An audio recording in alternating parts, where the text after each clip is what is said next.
Hello guys, course के इस lecture में हम देखेंगे कि मार्केट रिसर्च होती क्या है और ये क्यों ज़रूरी है। मार्केट रिसर्च के लिए एसेंशियल रिसर्च टूल्स कौन से हैं, जिनमें mainly Google trends, Google AdWords, Facebook audience insights शामिल हैं। हम देखेंगे कि अपने बिजनेस की मार्केट का साइज कैसे आइडेंटिफाई करना है, यूजर इंटेंट यानी यूजर का आपके प्रोडक्ट में कितना इंटरेस्ट है इसको कैसे समझना है, अपने बिजनेस के कंपेटिटर्स कैसे देखने हैं और अपने बिजनेस से रिलेटेड कीवर्ड्स कैसे आइडेंटिफाई करने हैं। तो दोस्तों, सबसे पहले हम मार्केट रिसर्च को समझते हैं कि ये होती क्या है। मार्केट रिसर्च बेसिकली ऐसी इंफॉर्मेशन इकट्ठा करने को कहते हैं जिसकी बेसिस पे हम बिजनेस डिसीजन ले सकें। फॉर एग्जाम्पल, अगर मैं कार डिटेलिंग का काम करना चाहता हूं तो पहले ज़रूरी है कि मैं उसके बारे में इंफॉर्मेशन इकट्ठी करूं।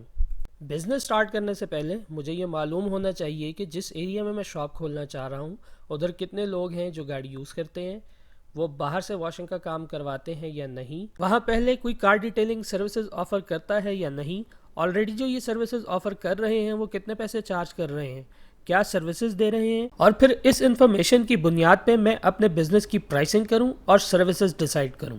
जब हम बात करते हैं डिजिटल वर्ल्ड में मार्केट रिसर्च करने की, तो हमारे पास बहुत से रिसर्च टूल्स अवेलेबल हैं जिनके थ्रू हम अपनी रिसर्च कंप्लीट कर सकते हैं। हम अपने इस कोर्स में 3 बहुत ज़रूरी रिसर्च टूल्स डिस्कस करेंगे, यानी Google trends, Google AdWords, Facebook audience insight. Google trends जैसे कि नाम से ही जाहिर है ट्रेंड एनालाइज करने का टूल है। बेसिकली ये गूगल की ही एक वेबसाइट है जो कि टॉप सर्च क्वेरीज की पॉपुलैरिटी को एनालाइज करती है, यानी आपको बताती है कि किस मुल्क में कौन सा कीवर्ड किसी भी स्पेसिफिक डेट और टाइम पे कितना सर्च हुआ है। ये आपको बताती है कि लोग गूगल के सर्च इंजन पे क्या सर्च कर रहे हैं। आइए नज़र डालते हैं कि गूगल ट्रेंड्स काम किस तरह करता है। गूगल ट्रेंड्स पे जब हम कोई कीवर्ड लिख के सर्च करते हैं तो वो उस कीवर्ड या टॉपिक से रिलेटेड एक सैम्पल डेटा को एनालाइज करता है और फिर हमें ग्राफ की सूरत में सर्च ट्रेंड दिखाता है, जिसमें सर्च का ट्रेंड नॉर्मली 0 से 100 के स्केल पे शो होता है। जब हम ग्राफ की लाइन पे अपना माउस लेके आते हैं तो डेट और नंबर ऑफ सर्चेस पॉपअप होती हैं। जो नंबर्स ग्राफ पे शो हो रहे होते हैं वो एब्सोल्यूट वैल्यू नहीं है, यानी वो एग्जैक्ट नंबर ऑफ सर्चेस नहीं होती। गूगल ट्रेंड्स में हम एक कीवर्ड या सर्च टर्म को दूसरे कीवर्ड या सर्च टर्म से कंपेयर भी कर सकते हैं। रिजल्ट्स पेज के बॉटम में हम रिलेटेड क्वेरीज का चार्ट भी देख सकते हैं, यानी किसी टॉपिक या ट्रेंडिंग स्टोरी से रिलेटेड राइजिंग सर्च टर्म क्या हैं जो कि सर्च हो रही हैं। गूगल एडवर्ड्स भी मार्केट रिसर्च करने का एक बहुत ज़रूरी टूल है।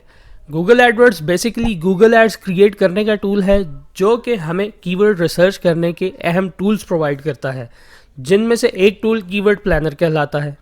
कीवर्ड प्लानर से हम 2 तरह की रिसर्च कर सकते हैं। फर्स्ट, अपने बिजनेस से रिलेटेड कीवर्ड के आइडियाज़ ले सकते हैं। फॉर एग्जांपल, अगर कार डिटेलिंग पे मैंने देखना है कि कौन से कीवर्ड्स लिख के लोग सर्च कर रहे हैं, तो ये आइडिया मैं कीवर्ड प्लानर से आसानी हासिल कर सकता हूँ। सेकेंडली, मैं ये देख सकता हूँ कि कौन सा कीवर्ड कितनी दफ़ा किसी स्पेसिफिक टाइम में सर्च हुआ है और वो कीवर्ड फ्यूचर में कितना सर्च होने का पोटेंशियल रखता है। फॉर एग्जाम्पल, कार डिटेलिंग एक कीवर्ड है और मैं कीवर्ड प्लानर से ये आसानी देख सकता हूँ कि ये कीवर्ड कितनी दफ़ा किसी पर्टिकुलर सिटी या कंट्री में सर्च किया गया है।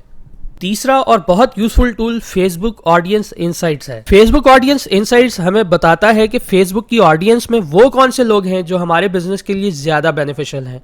हम उनकी लोकेशंस, उनके इंटरेस्ट और बिहेवियर्स आइडेंटिफाई कर सकते हैं और उस हिसाब से अपने मैसेजेस और एड्स बना सकते हैं। फेसबुक ऑडियंस इनसाइट्स में हम अपनी ऑडियंस डिफाइन कर सकते हैं, यानी हम फेसबुक को अपनी टारगेट ऑडियंस के डेमोग्राफिक्स यानी जेंडर, एज एटसेट्रा बताते हैं कि हम किस टाइप की ऑडियंस को अप्रोच करना चाहते हैं, और फेसबुक अपनी ऑडियंस में हमारे बताए गए फीचर्स की ऑडियंस कंपाइल कर देता है। ये सारी इन्फॉर्मेशन देने के बाद फेसबुक हमें हमारी ऑडियंस का साइज बताता है। हम अपनी उस ऑडियंस के डेमोग्राफिक्स, लाइक्स, लोकेशंस और एक्टिविटीज़ देख सकते हैं। किसी भी पेड कैंपेन में यूज़ करने के लिए ये ऑडियंस सेव भी कर सकते हैं ताकि हमें बार बार टारगेट ऑडियंस पे रिसर्च ना करनी पड़े। जैसे कि हमने देखा कि रिसर्च के टूल्स में हम अपनी मार्केट का साइज भी डिटरमिन कर सकते हैं। For example, first, Google trend में जब हम कार डिटेलिंग लिख के देखते हैं तो हमें पता चलता है कि एक वीक में 89 लोग सर्च कर रहे हैं और ट्रेंड अपवर्ड है। सेकंड, गूगल एडवर्ड्स में जब हम कार डिटेलिंग लिख के एवरेज मंथली सर्चेस देखते हैं तो गूगल हमें उसकी सर्चेस बताता है, यानी 100 से 1000 in a month. Third, Facebook audience insight में जब हम अपनी ऑडियंस कार डिटेलिंग के कीवर्ड पर सर्च करते हैं तो ये टूल हमें बताता है कि इस कीवर्ड से रिलेटेड 50 से 60 हज़ार एक्टिव यूजर्स फेसबुक पे अवेलेबल हैं। यूजर इंटेंट को डिटरमिन करने के लिए हमने गूगल ट्रेंड्स के बारे में पढ़ा। गूगल ट्रेंड्स हमें बताता है कि किसी स्पेसिफिक सर्च टर्म पे ट्रेंड क्या चल रहा है किसी भी स्पेसिफिक डेट और टाइम पे। इसी तरह जब हम गूगल एडवर्ड्स पे अपने कीवर्ड्स के आइडियाज़ देख रहे थे तब हमें गूगल एडवर्ड्स ने उन कीवर्ड्स का कंपटीशन भी बताया था। यानी कार डिटेलिंग से रिलेटेड कीवर्ड के आइडियाज़ देख रहे थे तो गूगल ने हमें उन कीवर्ड्स का कंपटीशन भी बताया था। ये कंपटीशन गूगल हाई, लो या मीडियम के वर्ड से आइडेंटिफाई करता है। ये हाई, लो या मीडियम का क्राइटेरिया गूगल इस बात से जज करता है कि कितने एडवर्टाइजर्स उस पर्टिकुलर रीजन से उस स्पेसिफिक कीवर्ड के ऊपर बिड कर रहे हैं। यानी अगर कार डिटेलिंग के कीवर्ड पे कंपटीशन लो है तो इसका मतलब है पाकिस्तान में इस कीवर्ड पे ज़्यादा कंपटीशन नहीं है। तो दोस्तों, आपने देखा कि हमने अपने रिसर्च टूल्स यूज़ करते हुए कार डिटेलिंग के कीवर्ड पे रिसर्च की। अब हम अपने नेक्स्ट लेक्चर में देखेंगे कि ये सारी रिसर्च हमारी डिजिटल मार्केटिंग स्ट्रैटेजी में कैसे अप्लाई करनी है।